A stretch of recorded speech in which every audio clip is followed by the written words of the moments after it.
Kalaulah baginda Nabi alaihissalatu wassalam yang diajar langsung oleh Allah yang berikan dia ilmu langsung dengan wahyu, tetap tidak bisa diterima oleh semua orang.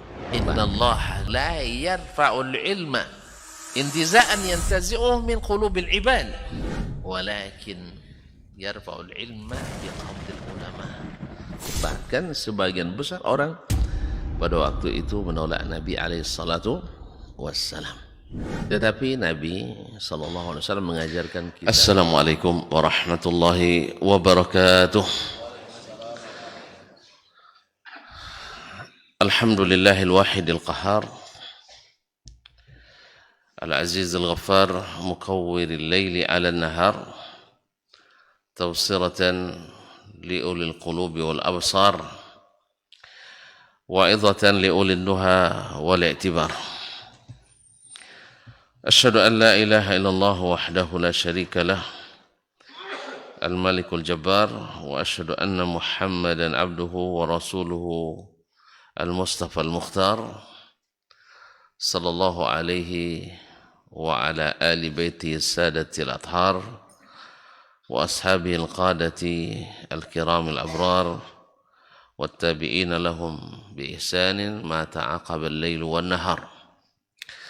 أما بعد فاتقوا الله يا المسلمون حق التقوى وراقبوه في السر والنجوى فإن أجسادنا على النار لا تقوى فتمسكوا من الإسلام بالعروة الوثقى وتزودوا فإن خير الزاد التقوى. يا أيها الذين آمنوا اتقوا الله حق تقاته ولا تموتن إلا وأنتم مسلمون.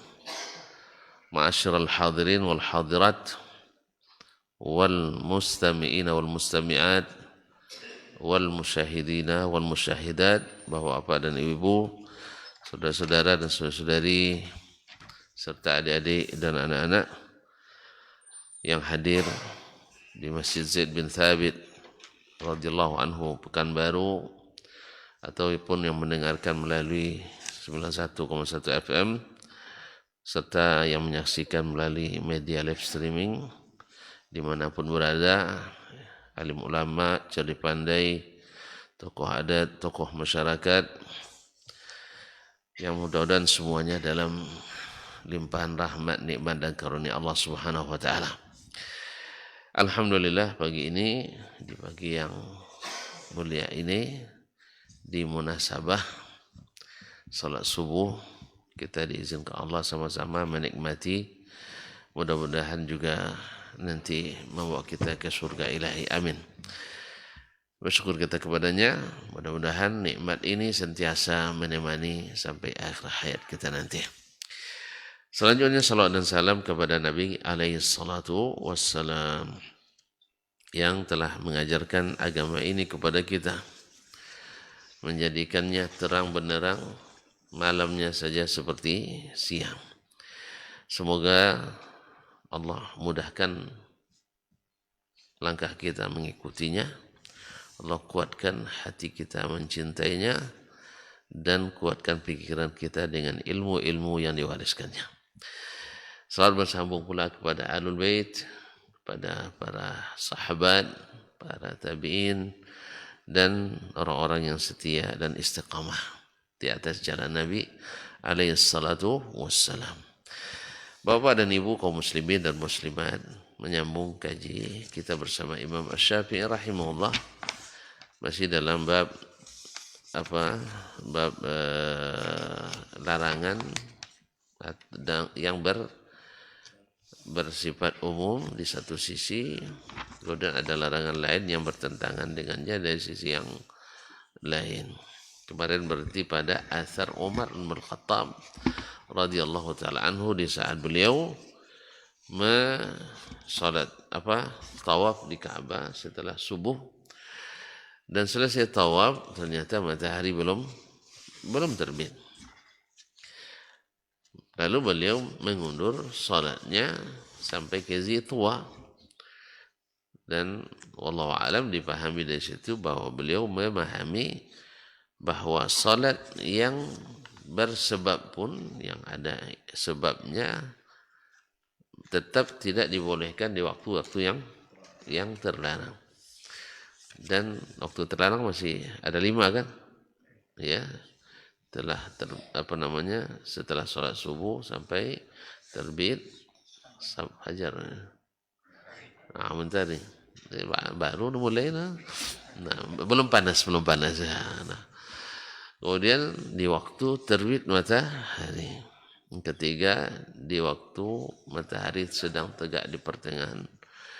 Yang keempat, waktu terbenam matahari. Setelah asar sampai terbenam matahari. Dan yang kelima, di saat terbenamnya matahari.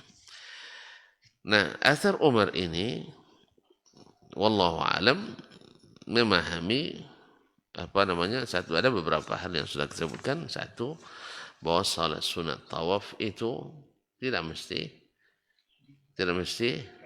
harus di tempat kita selesai tawaf. Boleh di tempat manapun di dalam Masjidil Haram. Walaupun yang afdal adalah di makam Ibrahim. Tapi makam sekali lagi bukan kuburan ya. Bukan kuburan. Makam tempat berdiri Nabi Ibrahim alaihissalam. Tapi kalau tidak memungkinkan, maka salatlah dimanapun yang memungkinkan.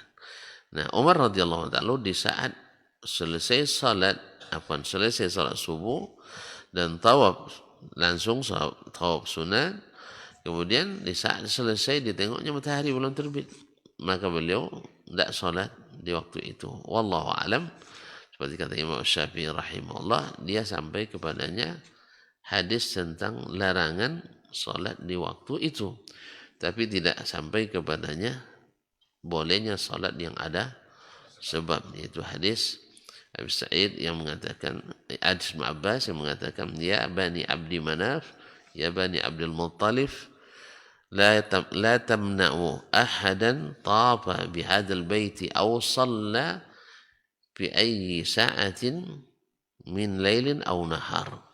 Hai bani Abdi Manaf, hai bani Abdul Muttalib, jangan kalian larang orang salat dan tawaf di Ka'bah ini kapanpun waktunya, siang ataupun malam.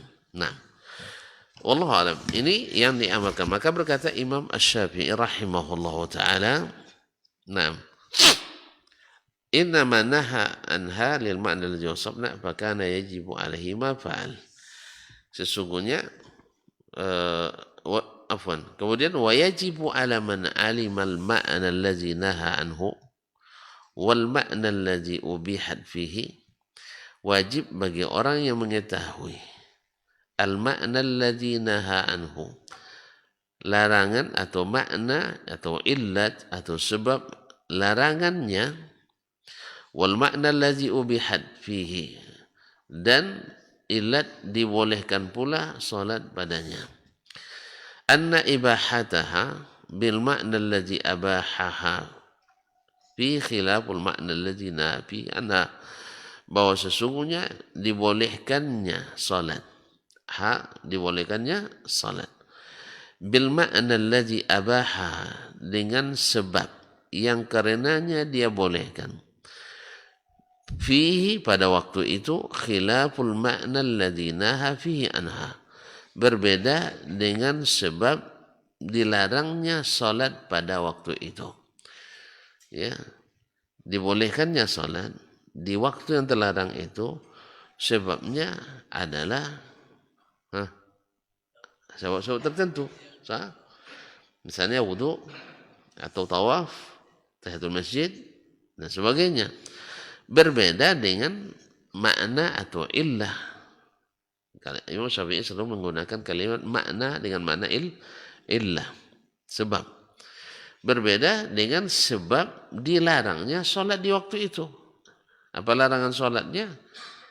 Sebabnya berbeda dengan sebab dibolehkannya. Paham Syekh? Nah, di antaranya adalah, di antara sebab yang Nabi sebutkan, fa inna syamsa tatlu'u baina qarnai syaitan, karena dia terbit dan tenggelam antara dua tanduk syaitan.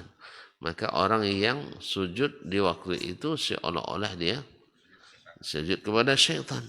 Maka dilaranglah salat pada waktu yang terlarang tersebut. Nah, tapi sebab dia membolehkan berbeda dengan sebab itu.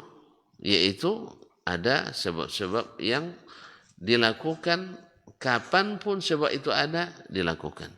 Misalnya sebab wudhu. Wudhu itu kan tidak terbatas waktunya.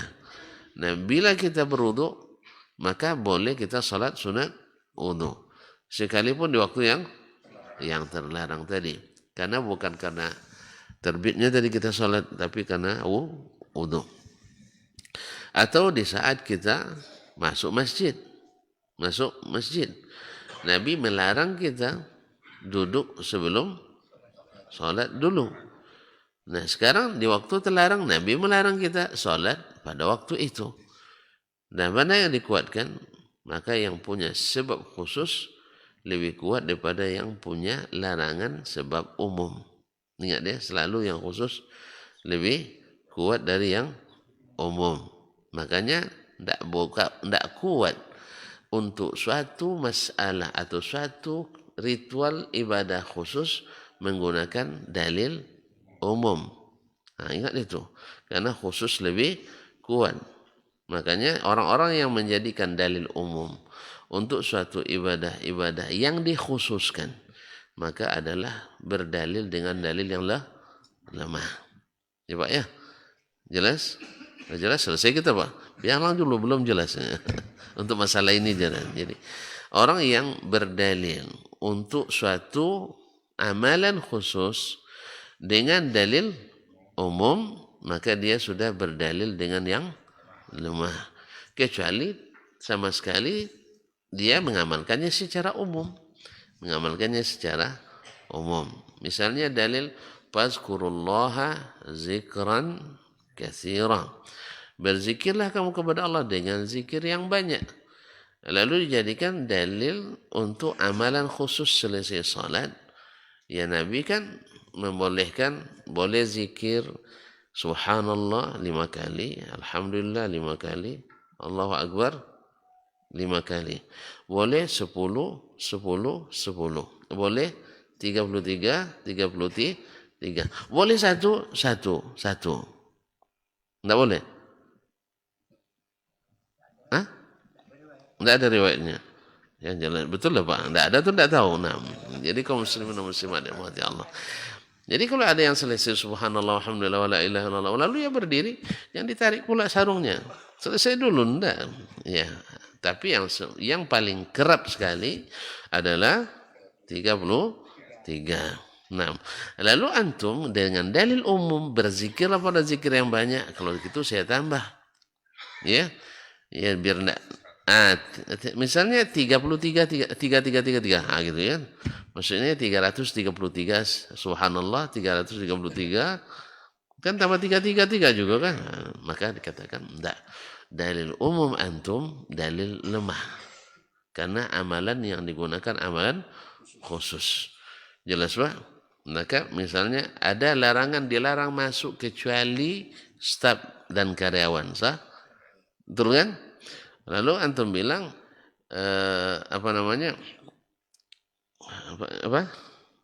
dilarang masuk kecuali yang ini dalil khusus ya, larangan khusus. Lalu ada dalil umum misalnya. Saya berteman dengan si pemilik ini. Dia sudah bolehkan saya masuk kemanapun dia tempat dia yang dia miliki. Kita katakan itu dalil antum dalil umum, sedangkan ini dalil khusus. Oleh sebab itu minta kebijakan dulu dari beliau, minta perintah khusus bahwa ini juga dibolehkan. Jelas? Sama sekarang anak bebas masuk di rumah orang tuanya. Kan? Boleh kan? Makan kapan saja. Tetapi ketika di waktu-waktu tertentu sebelum subuh, kemudian setelah isya. Nah, iya. tidak boleh masuk ke kamar orang tua. Lalu dia bilang, enggak, kan boleh. Kapan saja boleh. Kamu berpakai dalil umum. Ini dalilnya khusus. Oleh sebab itu, jangan sembarang masuk. Jelas? Jadi seluruh masalah khusus lalu lebih kuat dari masalah yang sifatnya umum. Nah, kalau ada orang melakukan satu ritual amal dengan dalil umum, kita katakan ini masalah antum masalah khusus.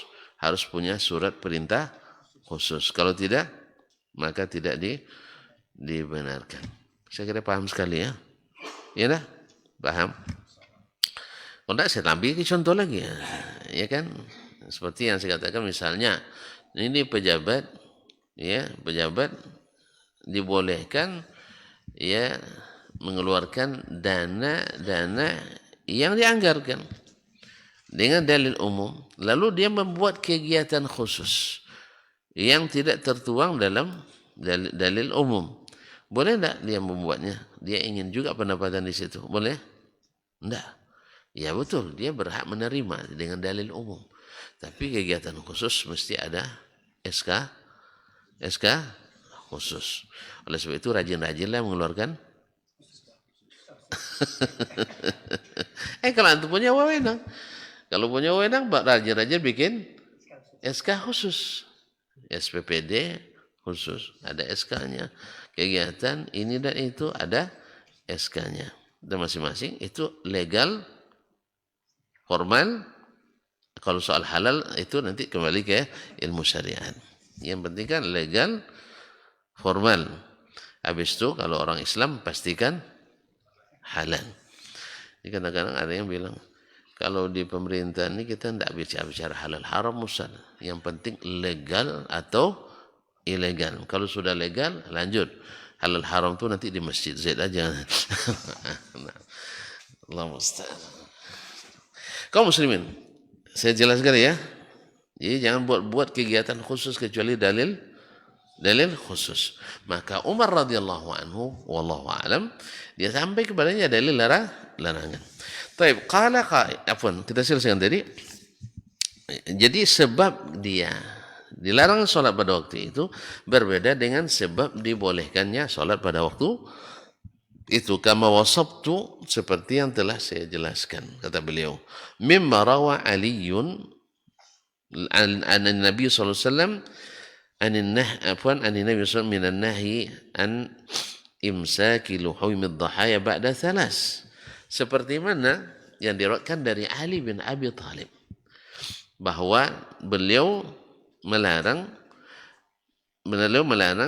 menyimpan daging korban lebih dari 3 hari. Isami an-nahya wa lam yasma' sababan nahi. Dia mendengarkan larangan, tapi dia tidak mendengar dari Nabi sebab atau ilat larangan itu.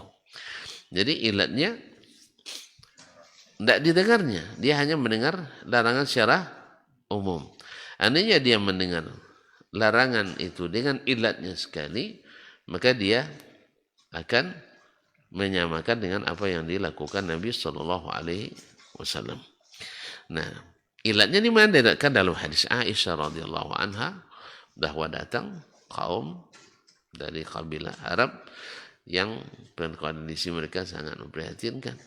Maka Nabi pas pula di hari raya Idul Adha, maka Nabi SAW larang kaum muslimin untuk menyimpan daging kurban lebih dari 3 hari 3 malam supaya mereka sedekahkan pada orang-orang yang datang ke Madinah itu. Wallahu a'lam. Qala, berkata dia, fa in qala qail, kalau ada yang berkata, faqad sana Abu Sa'id Al-Khudri kama sana Umar. Abu Sa'id yang meriwayatkan larangan salat di waktu-waktu yang terlarang, juga pemahamannya sama dengan pemahaman Umar bin Khattab radhiyallahu anhu. Kata beliau, kata Imam Syafi'i rahimahullah ta'ala, hadza aqulna, kita jawab, wal jawabu fi kal jawabi fi ghairihi. Jawabannya sama dengan jawaban tadi yang dilakukan Umar. Dia sampai kepadanya larangan, tapi dia tidak sampai kepadanya sebab yang membolehkan dilakukan sholat pada waktu yang dilarang tadi. Jadi apa yang harus dilakukan? Qala fa in qala qailun fa hal min ahadin sana'a khilafa ma sana'a? Adakah atau kalau ada yang berkata, ada enggak orang lain yang melakukan berbeda dengan yang dilakukan oleh mereka berdua? Siapa? Umar dan Abu Sa'id Al-Khudri. Jadi Abu Sa'id Al-Khudri radhiyallahu taala anhu juga seperti Umar tawaf di Ka'bah belum terbit matahari, lalu keduanya melambatkan salat sampai terbit matahari. Maka dipahami, ada enggak yang melakukan berbeda dengan dilakukan oleh Umar dan Abu Sa'id? Karena Abu Sa'id kan perawi hadisnya, dia lebih paham. Maka jawaban Syekh, qila na'am, dikatakan ada. Ibnu Umar, anaknya Umar, yaitu Abdullah bin Umar. Wa Ibnu Abbas, anaknya Abbas, Abdullah bin Abbas. Wa Aisyah binti Abi Bakar As-Siddiq, istri Nabi sallallahu alaihi wasallam. Wal Hasan, ini lihat ya, Ibnu Umar semondo Nabi, semondo ya, iparnya Nabi. Wa Ibnu Abbas anak paman Nabi, sekaligus keponakan dari istrinya, keponakan kandung dari istrinya, karena ibunda Maimunah radhiyallahu anha saudari kandung dari Safiyah, ibunya Abdullah bin Abbas. Maka Abdullah bin Abbas bebas bermalam di rumah Nabi sallallahu alaihi wasallam waktu kecilnya itu. Kemudian wa Aisyah, istri Nabi sallallahu alaihi wasallam. Wal Hasan wal Husain, Hasan dan Husain ibna Abi Thalib, kedua radhiyallahu anhum ajma'in, dan mereka adalah cucu Nabi sallallahu alaihi wasallam. Wa ghairuhum, dan selain mereka ramai yang melakukannya. Wa qad sami'a Ibnu Umar an-nahya minan Nabi, padahal Ibnu Umar sudah mendengarkan ada larangan dari Nabi sallallahu alaihi wasallam. Nah, akhbarana, apa buktinya? Akhbarana Ibnu Uyainah, telah menceritakan kepada kami Ibnu Uyainah, yaitu Sufyan ibn Uyainah al-Hilali Abu Muhammad al-Makki, faqihul Hijaz wa muhaddithuha. An Amr ibn Dinar, dari Amr ibn Dinar. Amr ibn Dinar, betul masih ingat betul itu ya, Abdul Dinar al-Makki, yaitu salah satu dari 6 tabi'in menjadi perpustakaan sanad hadis. Nah, qala, dia berkata, ra'aitu ana wa Atha bin Abi Rabah, saya dan Atha ibn Abi Rabah.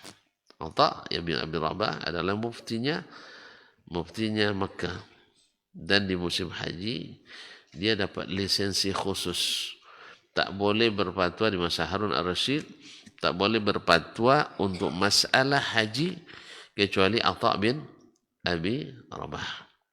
Masalah ulama banyak waktu itu. Ini demi apa? Supaya umat tidak ragu. Ya, tidak banyak. Mana kan dipilih pendapat Ustaz Dasman, Ustaz Usman, kan bingung dah. Karena waktu itu memang Atha mumpuni, bukan mengikut yang diinginkan, tapi mengikut ilmu. Jadi ketika khalifah datang, bukan dia yang tergesa-gesa menjumpai khalifah yang mencari dan mendatanginya. Ya, tapi tidak bisa kampanye aja. Ini kalau kampanye kan banyak yang datang ke kiai, ke ulama, yang berbaik sangka minta didoakan lah, supaya jadi setelah jadi kiai dicari-cari. Allah musta'an. Ma'asyiral kiram dirahmati Allah SWT. Jadi Atha bin Abi Rabah dan saya dan Atha bin Abi Rabah melihat Ibnu Umar tafa ba'da subhi, tawaf setelah subuh, wa shalla qabla an tatlu' asy-syams, dan salat sebelum terbit matahari. Salat apa dia? Ya, salat sunat. Nah, mungkin salat subuh karena dia sudah subuh tadi. Tidak mungkin orang sholat, mungkin orang tahu sunat sebelum sholat. Maksudnya pasti dia sudah sholat subuh. Nah, dan yang menukil ini kan meriwayatkan ini Imam Syafi'i, dia paham bahwa ini adalah sholat sunat, bukan sholat wajib. Kalau sholat wajib tidak perlu dia sebutkan dalilnya di sini. Kita masalahnya di sholat sunat. Sah? Sufyan an Ammar ad-Duhni, kemudian diceritakan oleh Sufyan an Ammar ad-Duhni, dari Ammar ibn Muawiyah ad-Duhni, ada yang bilang ad-Duhani, yaitu dari Bani Duhaina atau Bani Duhan, an Abi Syu'bah, dari Abu Syu'bah, nah, al-Madani Maula Suwaid al-Muqarrin al-Muzani, anna al-Hasan wal Husain, bahwa Hasan dan Husain tawafa ba'da al-asri, tawaf setelah salat asar, wa sallaya, dan keduanya salat selesai tawaf. Berarti dia juga salat sunat, karena dibilang tadi tawaf setelah salat asar, tadi tawaf setelah salat subuh. Nah, berarti Hasan, Husain, siapa tadi? Abdullah bin Umar salat sunat walaupun belum terbit matahari. Kemudian akhbarana Muslim, telah menceritakan kepada kami Muslim. Siapa Muslim ini? Imam Muslim?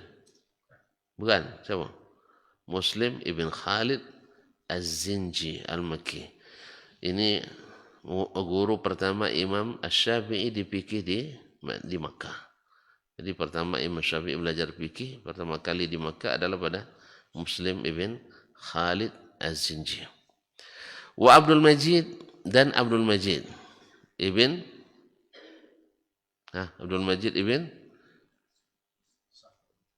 Sakhar. Ini kira-kira aja nampaknya. Abdul Majid bin Abdul Wahhab Ats-Tsaqafi. Abdul Majid bin Abdul Wahhab Ats-Tsaqafi. Naam. An Ibnu Jurayd, dari Ibnu Jurayd. Ibnu Jurayd adalah faqih Makkah dan muhaddisnya, orang yang pertama menulis Al-Musnad di Makkah. Orang yang pertama menulis Al-Musnad di Makkah. Karena musnad adalah satu jenis kitab, penulisan kitab hadis berdasarkan urutan nama-nama para sahabat. Baik berdasarkan dengan huruf mu'jam, hijah, atau ada yang berdasarkan dengan kedudukan mereka di sisi Allah dan Rasulnya sallallahu alaihi wasallam. Ini namanya Al-Musnad. Nah, yang menulis kitab Al-Musnad dengan seperti ini di Makkah pertama kali adalah Abdul Malik ibn Abdul Aziz ibn Jurayj Al-Makki. An Ibnu Mulaikah, dari Ibnu Mulaikah Muhammad ibn Abdullah ibn Mulaikah. Qala, dia berkata, Ra'aitu Ibn Abbasin tawafa ba'da al-asri wa shalla. Saya melihat Abdullah bin Abbas tawaf setelah salat asar, kemudian beliau salat. Di sini kan tidak disebutkan salatnya setelah terbenam atau sebelumnya, tapi yang jelas Imam Syafi'i lebih paham dari kita ketika meriwayatkan ini, karena diriwayatkannya di bab masalah salat sunat setelah salat asar sebelum terbenam matahari, berarti dia melakukannya sebelum terbenam matahari. Ar-rawi a'lamu bima rawah. Perawi itu pasti tak paham apa yang dia riwayatkan, apalagi yang meriwayatkannya ini para a'immatul fuqaha, imamnya para fuqaha.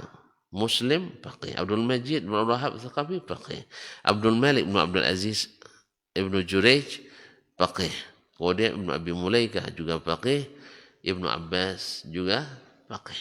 Nah, qala, Imam Asy-Syafi'i berkata, wa innama zakarna tafarruq ashabi Rasulillah sallallahu alaihi wasallam bihadza liyastadilla man alimahu ala anna tafarruqahum fima li Rasulillah sallallahu alaihi wasallam fi sunnah la yakunu illa ala hadzal ma'na aw ala alla tablugha as-sunnatu man qala khilafaha minhum aw ta'wilin tahtamilu as-sunnah aw ma ashbaha dhalik mimma qad yara qailuhu lahu fihi uzran insyaallah. Kami hanya menyebutkan tafarruqa ashabi Rasulillah, berbeda-bedanya sahabat Rasulullah SAW fi hadza, dalam masalah ini. Abu Sa'id Al-Khudri, Umar bin Khattab memandang tetap berlaku larangan umum, bahwa tidak boleh sholat sunat selepas atau di waktu-waktu yang terlarang. Nah, kemudian anaknya sendiri, Ibnu Abbas, Aisyah, Hasan dan Husain meriwayatkan atau melakukan berbeda dengan Umar. Dan Abu Sa'id sama dengan Umar. Berarti khilaf ini sudah lama atau baru saja? Sudah lama. Itu tuan-tuan mau paksakan satu pendapat di sini. Tidak boleh. Nah, tetapi oleh sebab itu kata Imam Syafi'i rahimahullah, saya menyebutkan ini liyastadilla man alimahu, supaya orang yang mengetahui masalah ini menjadikan ini dalil. Alla anna tafarruqakum fima li Rasulillah fi sunnah, bahwa berbedanya mereka dalam masalah sunnah Rasulullah sallallahu alaihi wasallam la yakunu illa ala hadzal ma'na, tidak terjadi kecuali karena sebab ini. Apa sebabnya? Satu sampai kepadanya, satu tidak sampai kepadanya. Au ala alla tablughas ala hadzal ma'na, atau melihat dari sisi ilat yang berbeda. Au ala alla tablughas sunnatu man qala khilafaha minhum, atau tidak sampai kepada mereka sunnah yang berbeda dengan yang dia ketahui. Kan sunnah Nabi yang dia hafalkan oleh Abu Sa'id, tidak boleh sholat. Umar juga mengetahui itu. Cuma Abdullah bin Umar bin Abbas mungkin mengetahui dalil bahwasanya boleh disolatkan dengan itu. Nah, apapun boleh sholat di waktu yang dengan sebab itu dilakukan. Au ta'wilin tahtalimihu sunnah, atau menafsirkan dengan tafsiran yang tahtamilu sunnah, artinya yang mungkin ditafsirkan dengan tafsiran itu,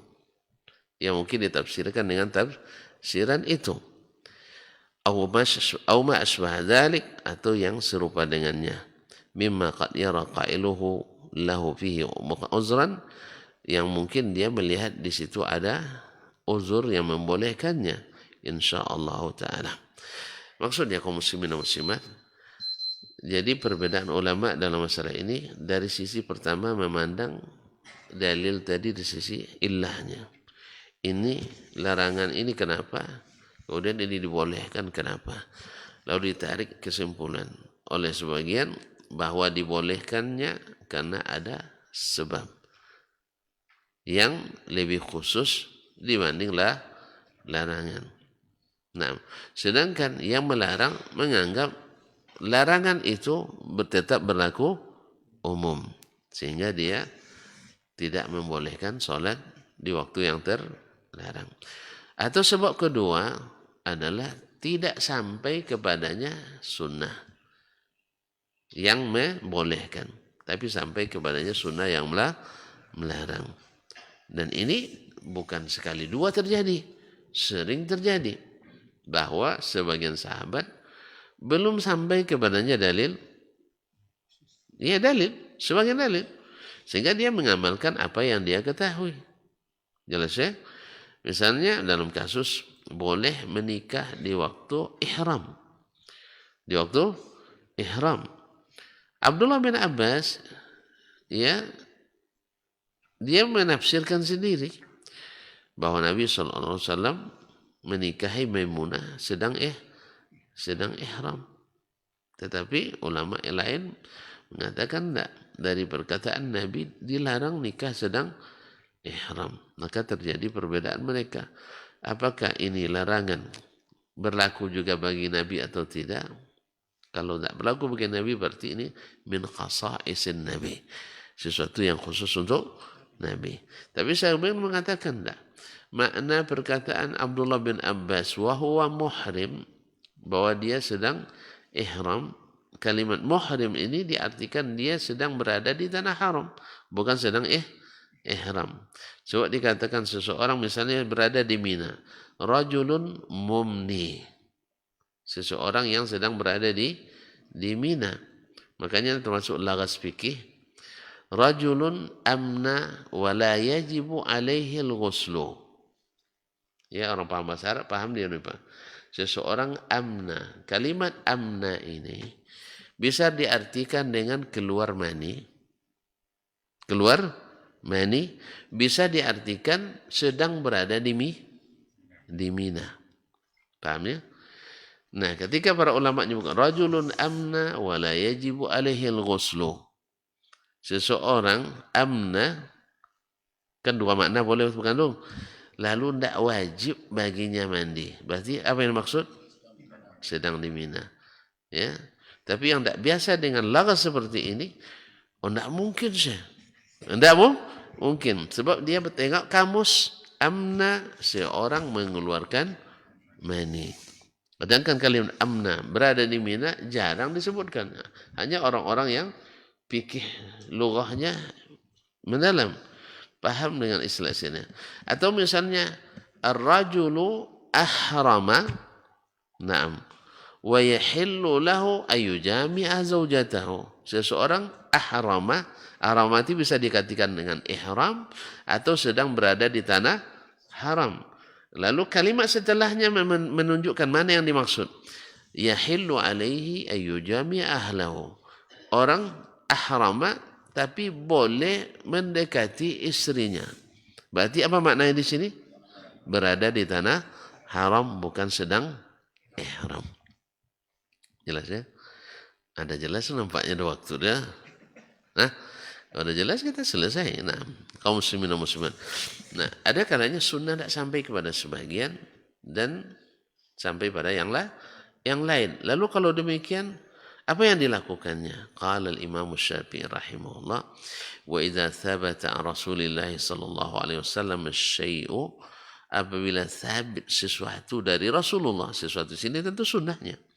Dari Rasulullah SAW, fahuwa lazimu li jami'i an arafah. Ini yang wajib dilakukan oleh semua yang mengetahuinya. Semua yang mengetahuinya. Kalau tidak tahu, ya tidak wajib. Tidak tahu, tidak wajib. La yuqawwihi wa la yuhinuhu syai'un ghairuh. Tidak ada yang menguatkannya atau melemahkannya selain hadis Nabi sallallahu alaihi wasallam. Artinya yang menguatkan atau melemahkan pendapatnya kecuali Al-Qur'an, dalilnya sunnah Nabi sallallahu alaihi wasallam. Balil fardul ladzi 'ala an-nasi ittiba'uh. Karena bahkan wajib bagi manusia mengikutinya. Wajib, bukan pilihan. Walam yaj'alillahu li ahadin ma'hu amran yukhalifu amrah.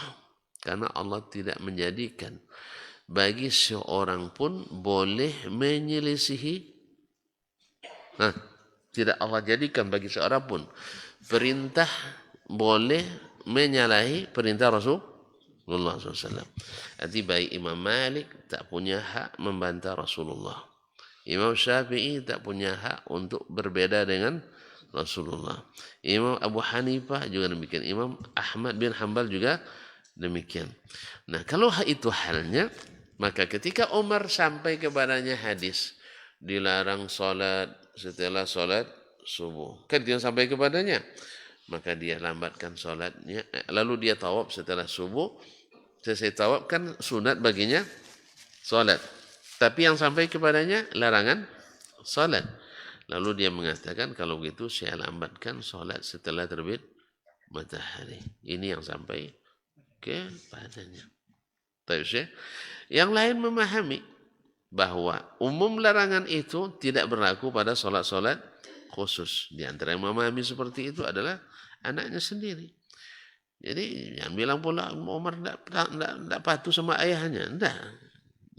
Dia memahami bahwa yang pun larangan itu berlaku pada solat-solat yang tanpa sebab. Ia berlaku pada solat yang tanpa sebab. Adapun yang punya sebab, maka tetap boleh dilakukan karena bertentangan antara dua larangan yang masing-masing saling berbeda. Makanya dikuatkanlah yang lebih khusus di satu sisi dari yang lebih umum di sisi yang lain. Hadza wallahu taala alam. Berarti beliau ingin katakan pada kita bahwa Nabi sallallahu alaihi wasallam adalah penjadi penghukum kita. Bukan kita yang jadi penghukum Nabi sallallahu alaihi wasallam. Nah, tadi dia bilang kan ada tafsiran yang mungkin dengannya sunnah itu dia tafsirkan. Tapi kalau penafsirannya bukan la tahtamilu as-sunnah, itu namanya ta'wilun mazmum, ta'wil ta'wil yang dilarang. Misalnya orang sekarang kan Nabi mewajibkan zakat harta, zakat unta 5 ekor, berapa zakatnya? Ini kalau 5 ekor unta. 1 ekor unta. Tak ada orang mau zakat puasanya. 1 ekor kambing. Nah. Lalu orang punya sapi berapa ekor wajib zakat? 40. Nah, ini lari dari zakatnya. 30. Nah, kambing baru 40. Nah, lalu orang menakwilkan ya maksud Nabi itu ya tidak mesti angka ekornya, tapi adalah boleh diganti dengan harga. Kenapa dulu Nabi tidak tetapkan harga? Orang dulu jarang bermuamalah dengan duit katanya. Kita katakan ini ta'wilun yang tidak benar. Kalau ada nanti yang mengeluarkan zakat kambing dengan uang, kita katakan ini ta'wilun batil. Ta'wilun batil. Jelas? Atau misalnya, daripada orang kampung ini kan tidak ada yang suka kambing, jarang yang suka kambing nih. Terus, lalu ganti apa? Mereka suka ayam. Jadi ekor kambing diganti dengan 30 ekor ayam. Boleh apa enggak? Enggak boleh. Kan sama nilainya misalnya, sama harganya. Enggak, karena Nabi tetapkan kambing. Sama dengan akikah misalnya. Akikah harus dengan kambing. Boleh saja dengan kerbau. Enggak, harus kambing. Karena sunnah tidak menerima ta'wil itu. Tidak menerima ta'wil itu. Jelas? Jadi kalimat tahtamilus ta'wilin ya tahtamilus sunnah yang bisa ditafsirkan yang sunnah. Tidak sembarangan. Oleh sebab itu di sini pentingnya ulama yang bertakwa dan berilmu yang mumpuni. Kalau ulama-ulama yang tidak siqah, walaupun uang siko, ada ulama uang siko tapi kadang tidak siqah, itu tidak bisa dipercaya. Makanya dia hanya memperteli. Makanya ada yang mengusulkan bahwa laki-laki dan perempuan harus sama iddahnya. Kalau cerai laki-laki juga pakai iddah 3 bulan atau 4 bulan 10 hari 3 bulan. Maka kita katakan ini la tahtal ta'wil. Apa sebab? Sebab amalan umat dan sepakatnya para ulama bahwasanya laki-laki tidak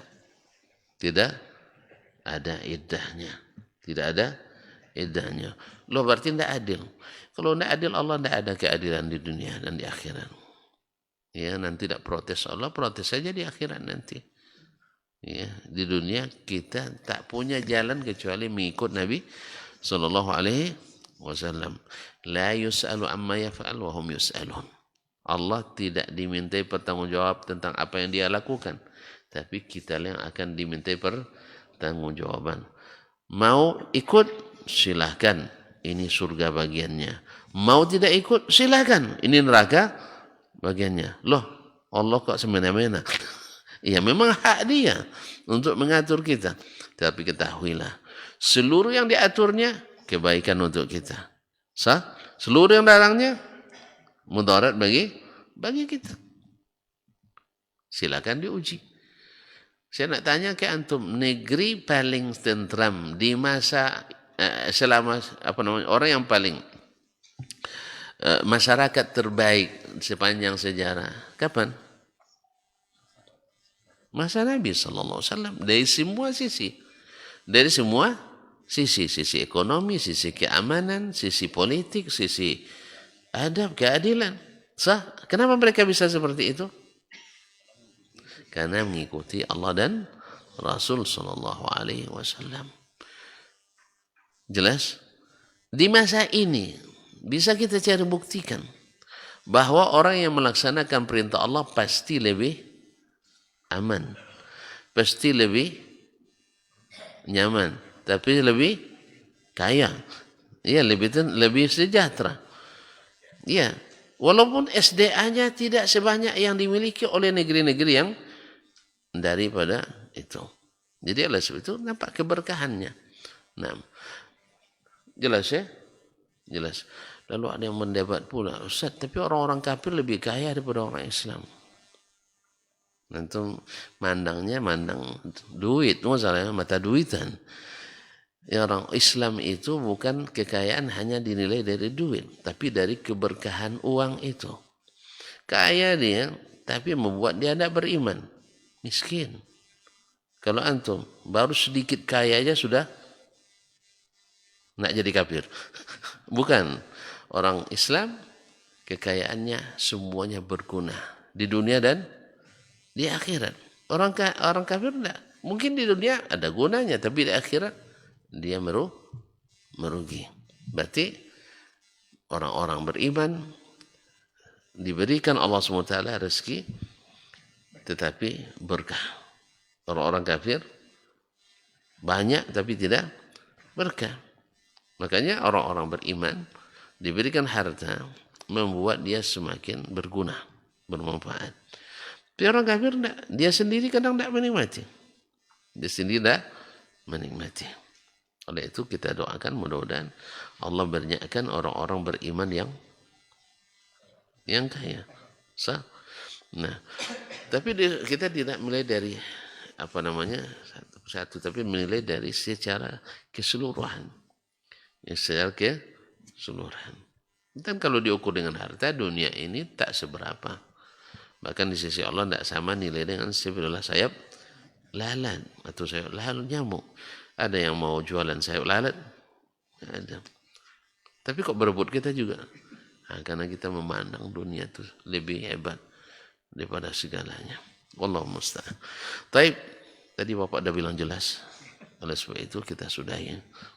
Wallahu ta'ala alam wa sallallahu ala nabiyyina Muhammad wa sallam. Wa subhanakallah bihamdik. Asyhadu an la ilaha illa anta astaghfiruka wa atubu ilaik. Wassalamualaikum warahmatullahi wabarakatuh.